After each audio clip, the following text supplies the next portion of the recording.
واحد السلام عليكم الإخوة الأعزاء، كي دايرين؟ صافا بيان طخي مرحبا بكم في فيديو جديد على قناة ذمان بود الذي كان اسمها في السابق مولد ديتاي تي في.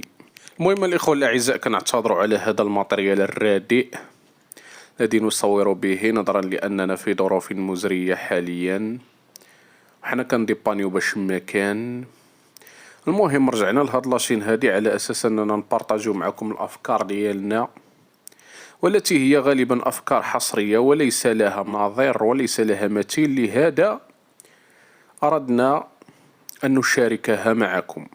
وكي تدعمونا اعزائي المشاهدين، لا تنسوا ان تضغطوا على زر لايك وتشاركوا او تشتركوا في القناة لم تشتركوا فيها بالضغط على زر سبسكرايب، وتضعوا تعليقا جميلا. وسوف أترك لكم في الوصف حسابي على أورانج موني. الهدف منه هو يعني تعبئة رصيد الانترنت. ساعدونا ماديا من أجل أن نستمر في نشر المزيد من الفيديوهات. باش تشوف العنوان ديال هذا الفيديو هذا، غادي نعلقوا على الخروج ديال الرابور الفاسيوس 45 من الحبس بعد الضجة اللي دارها التراك ديالو الشر زيدي كوبي رفقة مغني الراب الفاسي الآخر أمين مين جراف. المهم واحد الحاجة بعدا كنبغيو نوجهوها ونقولوها، هي كونغراتوليشن، تهانينا ليوس 45 ومين جراف. صراحة ملي سمعنا داك الخبر ديال الاعتقال ديالهم تصدمنا وزدنا تصدمنا أكتر منين نحكم عليهم القاضي بعامين الحبس في الحبس كل واحد فيهم. وبين قوسين راه عامين زائد عامين لكل واحد ما كتعنيش 4 سنين. يعني هذا من الغباء ان بنادم يجي يقول لك 4 سنين، عامين لهذا وعامين لهذا. ما دام ديك العامين بجوج غادي يقضيوها، اذا راه سميتها عامين ماشي 4 سنين. المهم هذه غير بين قوسين قزحين. نرجعوا للموضوع ديالنا. يوسف 45 هو اللي غادي نركزوا عليه في هذا الفيديو هذا بالاخص. المهم ديك العامين عام سيدي تدخلوا بعض الناس اللي من بينهم البطل العالمي مصطفى الخصم، واللي على حد قول يوسف 45 كيعود ليه الفضل بزاف لتخفيض عقوبة السجن من 2 ل4 أشهر. يعني يوسف 45 ومين جراف عوض ما يدوزو عامين دوزو 4 شهور. دابا حنا غادي نهضروا على الكوطي ديال الحبس، داكشي ديال الشر كبيئتي، علاش حبسوهم، شكون ديكلارا بهم الى اخره. هذاك موضوع واحد اخر نقدروا نتطرقوا ليه في فيديو واحد اخر. ولكن الحاجه اللي غادي نهضروا عليها اكزاكتومون دابا هي يوسف 45 طريقه باش خرج بها من الحبس. صراحه اي انسان على وجه الكره الارضيه، سواء كان انسان مشهور او غير مشهور، يعني منين كيدوز ديك الفترة ديال الحبس يعني كتبدل النفسية ديالو. النفسية اللي كتكون عنده قبل ما يدخل الحبس ماشي هي النفسية اللي كتكون عنده واللي كتولي عنده منين كيكون وسط الحبس. ما عدا الا كان داك الحبس سان كيطوال، ديك الساعة اللي نقدروا نقولوا ان داك خونا ممكن النفسية ديالو تبقى مستقرة نوعا ما. كونوا كيجيبوا له التيتيز وسط الحبس، داكشي ديال البرتغال والمكسيك، ولا يكونوا كيتهلاو فيه مزيان، دايرين له واحد لاصال دو جو، واحد لاصال دو سبور، الماكله داكشي مأنتك كما داروا للشيخ الفيزازي. ديك الساعه نقدروا نقولوا ان بنادم الحبس غادي يجي بحالو بحال الدار. ولكن واحد الانسان اللي غادي يدخل الحبس باش يعاني، باش يتخشى مع 10 في بيت، باش يستحمل الروائح الكريهه، باش يتخلى على شحال من حاجه كان كيبغيها في الواقع خارج اسوار السجن،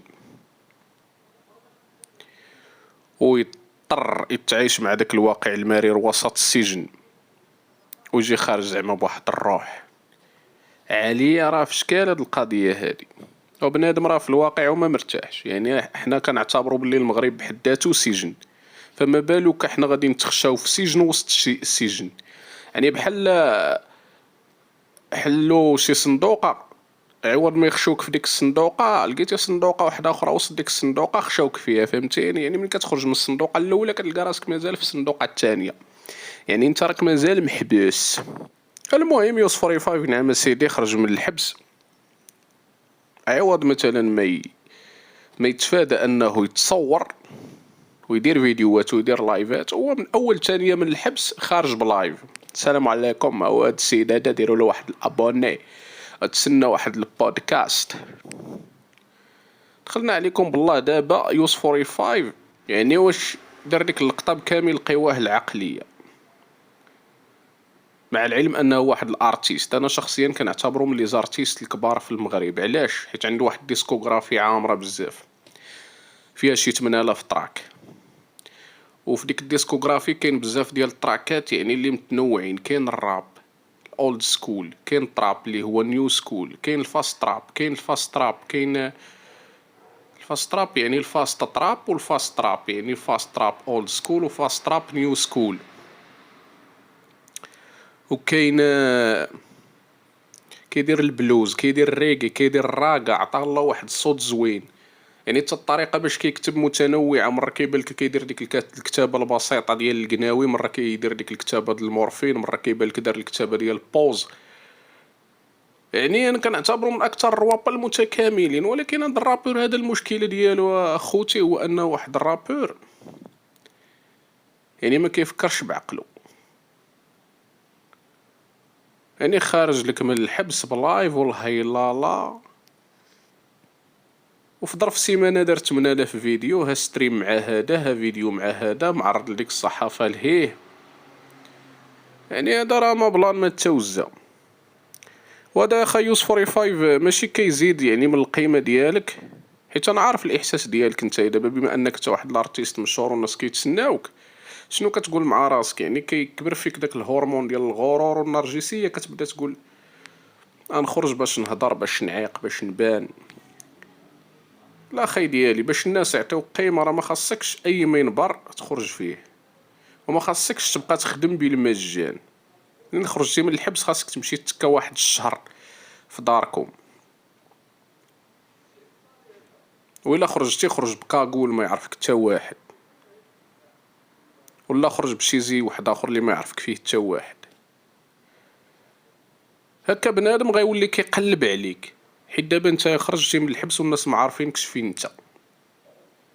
ولكن اخاي ديالي دوك الناس ملي كيشوفوك انت اللي كتقلب عليهم وانت اللي كتمشي عندهم بالزربه وكتمشي عندهم بدون مقابل بلا التريال، كيشوفوك ملهوف طاير من المقله. دابا هما شنو كيقولوا هاد خونا ساهل ماهل، خونا كان كيحسابنا مشهور كدا وعاطي قيمه لراسو. شوف صدق ساهل. السلام عليكم يوسف 45. وعليكم السلام. نديرو فيديو، مرحبا بودكاست، مرحبا لايف، مرحبا ستريم، مرحبا. مش حال 0 درهم انت خونا. انا صراحه صدمتيني.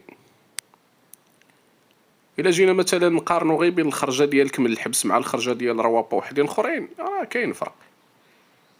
وينزا مثلا، شكون هو وينزا؟ وينزا راه ما الا جينا نقارنوه معاك انت من الناحيه الفنيه راك انت احسن منه، وخرج من الحبس مشى تخبى.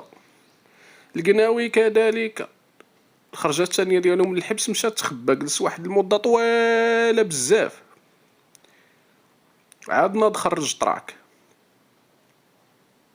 الا جينا مثلا نشوفوا غير لا فاصون اللي كتهضر بها نتايا ولا فاصون اللي كيهضر بها القناوي، شكون احسن؟ راك انت احسن منه حتى في لا فاصون د الهضره في لي زانترفيو.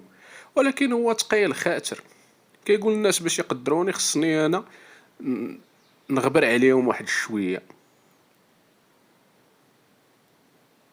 ماشي غير اللي جا عندي نصور معاه. وإلا جينا نشوفوا الخرجه ديال مستر كريزي، حتى هو مستر كريزي منين خرج من الحبس في التالي مشى تخبى، ما صورش بزاف ديال لي فيديو ولا لي زانترفيو، في التالي مشى حط الجديد، في التالي ناض الشهر. تعرف من بعد ما حطك الجديد والشهر عاد ولا تيهضر على دوك القصص ديال الداخليه الى اخره، بما انه هو دخل قاصر ما دخلش رشيد. ولا الحاقد مثلا، الحاقد معروف في بلجيكا تا قالها ليهم. دابا كنت في بلاصه الحاقده تقول لهم راه ناوي ندير لجوء سياسي، ما غاديش تخليك الدوله تبقى فاس، وانت حرقتي المراحل وانت ضيعتي على راسك فرصه. المهم نرجعوا للموضوع الرئيسي ديالنا، نهضر على ديك النقطة ديال الجديد. انت صاحبي من الخرج هاد الحبس جايب معاك الجديد، جايب معاك تراك كاتبو، مشيتي سجلتي عند خالد بئر برود، ومن بعد داك التراك فرشتيه نتايا، مازال كاع ما خرج التراك، انت كتغنيه فري ستايلات، غنيتي فري ستايل مع خالد ومشيتي للستريم غنيتي واحد 90% ولا 100% من داك التراك كامل فري ستايل، وكتقول لهم غادي يكون واحد الكليب واعر. انت اصلا راك حرقتي المراحل، انت خليتي الناس يتخيلوا داك الكليب كيفاش غادي يكون قبل ما يخرج اصلا داك الكليب، وريتيهم الكلمات ديال داك التراك، وهادي راه ماشي احترافيه في الخدمه، هادي راه عشوائيه. نورمالمون خصك تجيب واحد الفري ستايل قديم لواحد التراك ديجا مسجل ومثلا وما خداش حقه وغادي ترابيه، يعني عندك 8000 تراك، وداك التراك غادي تخليه سوربريز مفاجأة للجمهور. ما كنظن ان داك الغرور ديالك شويه راه هو اللي كيخليك طيح في هاد الاخطاء هادو، ديك النرجسيه، كتحس براسك زعما خصك تهضر راك كاين الى اخره. واللي خاصك تعرف اخا يوسفوريفاي بلي لي زارتيست الواعرين، واصلا كاينين شي وحدين ما واعرينش انت احسن منهم وفيهم دوك الصفات ديال لي زارتيست. مثلا حليوه كيخرج في انترفيو كيقول جوج كلمات، وداك الانترفيو ما كيديرو من العام للعام، كيهضر خاطر ومثبت الى اخره. دابا انت المشكله ديالك ملي كتخرج بزاف ديال لي زانترفيو كتولي متناقض حتى في الهضره ديالك.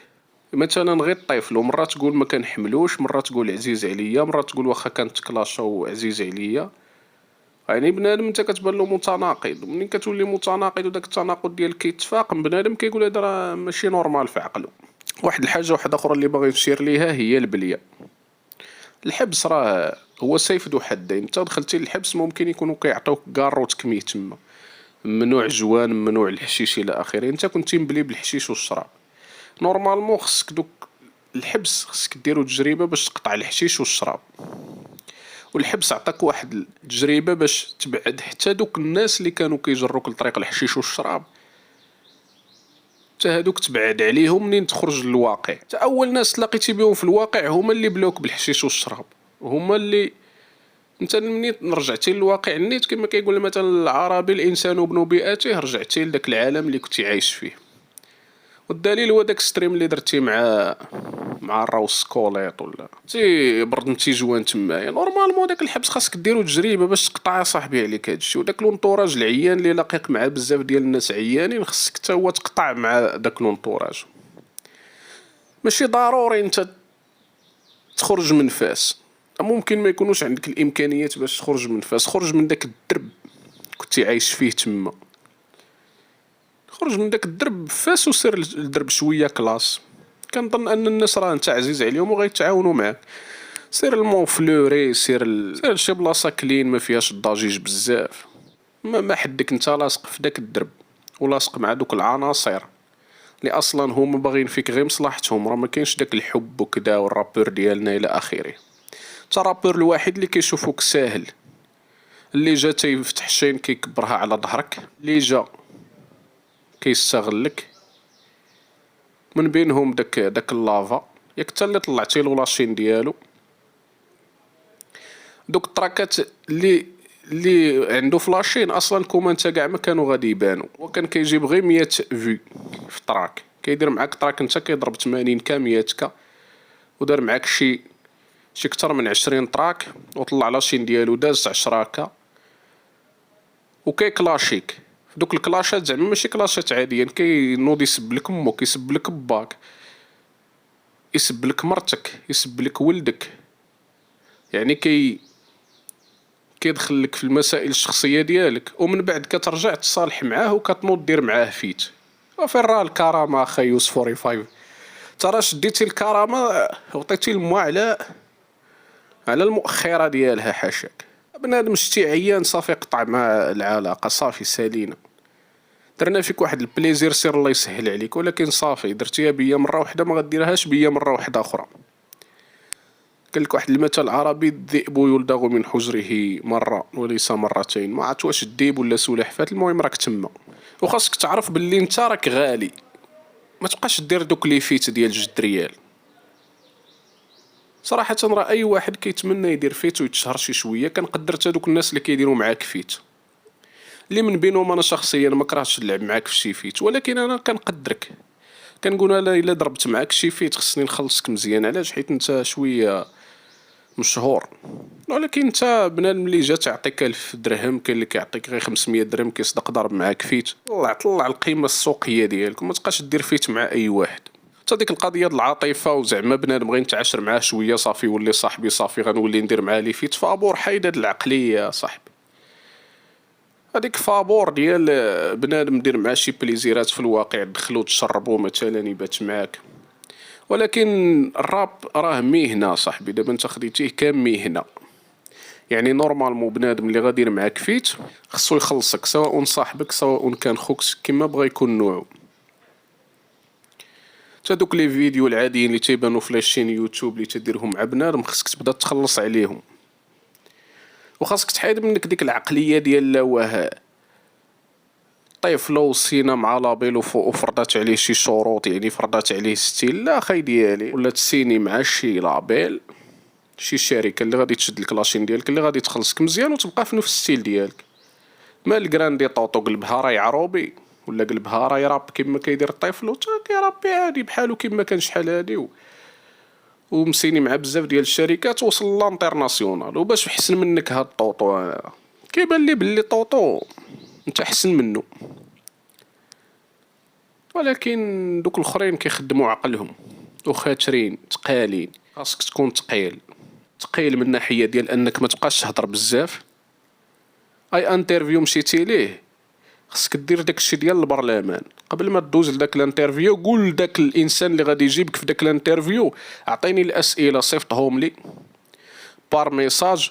دوك الاسئله تبدا تخمم فيهم مزيان، ممكن تكتب سكريبت ديال الاجوبه اللي غادي تقول في داك البرنامج، تكون عارف راسك شنو غادي تقول.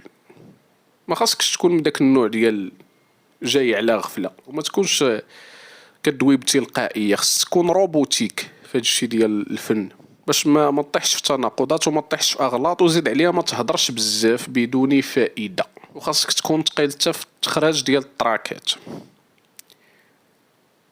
راه انا شخصيا كيعجبني انك تكون كتخرج بزاف ديال التراكات، حيت انا بالنسبه ليا الارتيست هو اللي كتكون عنده الكثافه ديال التراكات، بزاف ديال التراكات. انا شخصيا كنتمزك كيعجبني داكشي ما كيضرنيش، ولكن انت كارتيست داكشي غادي يضرك. عرفتي علاش؟ بنادم منين كيشوف كتخرج بزاف ديال التراكات كطلع له في الراس، ما كيتوحشكش. انت ما كتعطيش فرصه للبوبليك انه يتوحشك. مثلا حليوه كاين واحد التراك مره في 3 شهور، فاش كيلوح داك التراك بنادم تي اتيري داك التراك كيمشي يتصنت له.